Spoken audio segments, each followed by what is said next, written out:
Problem je v tem, da bi javni zavodi in zdravniki tamkaj zaposleni lahko opravili dodatne posege in so operacijske dvorane proste in so sredstva na voljo, pa tega ne želijo narediti vsaj v svojem službenem času, v javni bolnišnici ne.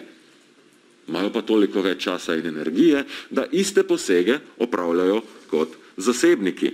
Poglejmo zelo konkretne številke, da se ne bomo zgolj o konceptu pogovarjali. Operacije hrbtenice, podatki iz leta 2019, ker jih je malo bolj kredibilno jemati za osnovo, kot so podatki iz razmer epidemije. Torej, operacije hrbtenice v letu 2019. Zdravstvena blagajna plača do 115% dogovorjenega plana. Koliko je realiziranega tega plana? 97,9%. Vse pravi, razvpita dvoživka Vorščič bi lahko oddelal več v javnem zavodu, pa ni. Lahko bi v javnem, pa je raje to oddelal privat. In razlog ni v temu, da zdravstvena blagajna ne nameni dovolj sredstev ali ne odpre dovolj programov. Pa je to en primer praktično za vsa ta področja, jih lahko najdemo. Ortopedske operacije rame, spet leto 2019. Zdravstvena blagajna plača do 15% nad planom, realizacija 105,9%. Lahko bi ortopedi naredili več, pa niso. Zakaj? Ker nočejo. Oziroma nočejo za javni denar v službenem času, raje grejo isto delati v zasebniku in dodatno mastno pokasirajo poleg svoje plače iz javnega sektorja. Nadaljujmo. Operacije kile in žolčnih kamnov. Tudi tu je 115% realizacije po zdravstveni blagajni, ki bi bila plačana, dejanska realizacija 93%.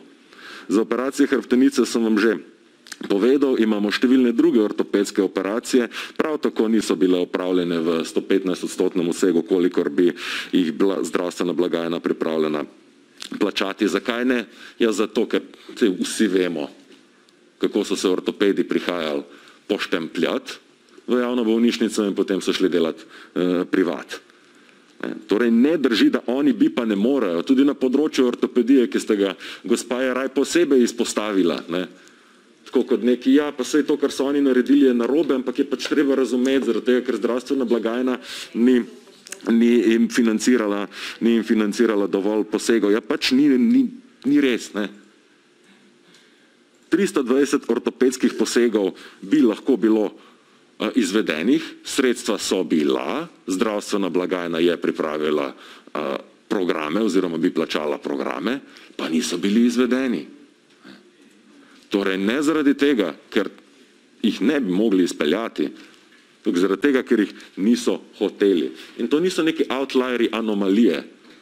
To je bistvo dvoživkarskega sistema.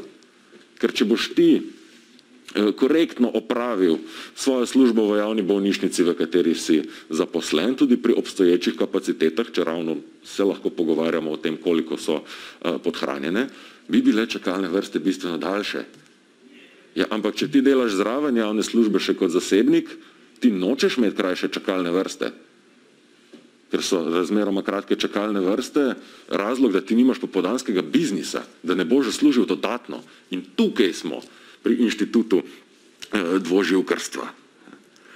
In kljub plačilu nekaterih programov po realizaciji v celoti, oziroma možnem plačilu še 15% več programov, skupni plan primerov v letu 2019 ni bil dosežen. To je potem posledica, občutna posledica inštituta dvoživkarstva. Plačna realizacija je bila za 518 primerov manjša od skupnega plana in to zaradi manj izvedenih posegov.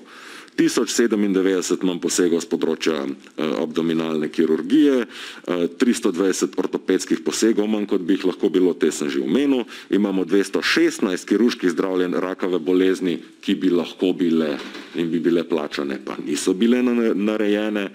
Enako velja za 190 ORL operacij in 176 kirurških posegov na srcu oziroma pripadajočih velikih žilah pri odprtem prsnem košu. Omenjali ste gospoda Nočama, ni on specialist za kardiologijo? Ni to ravno to področje, kjer ni bilo 176 kirurških posegov izvedenih, kjer bi lahko bili pač izvedeni, bi jih zavarovalnica oziroma zdravstvena blagajna bila pripravljena plačati, pa bob ob steno. Skratka, ni problem o temu na nobeni točki, da zdravstvena blagajna ne bi namenila sredstev, da imamo opravka z socialističnim planskim mastodontom, ki onemogoča ljudem, da pridejo pravočasno do svojega posega. No, ta socialistični planski mastodont v narekovajih zagotavlja plačilo programov, pa se te programi ne izvedejo. Zakaj? Je zaradi tega, ker zdravniški kapitalisti tega ne izvedejo drugače, kakor proti plačilu kot zasebniki, zato da lahko še dodatno zaslužijo. Torej, v našem zdravstvu ni problem preveč socializma, v našem zdravstvu je problem preveč kapitalizma.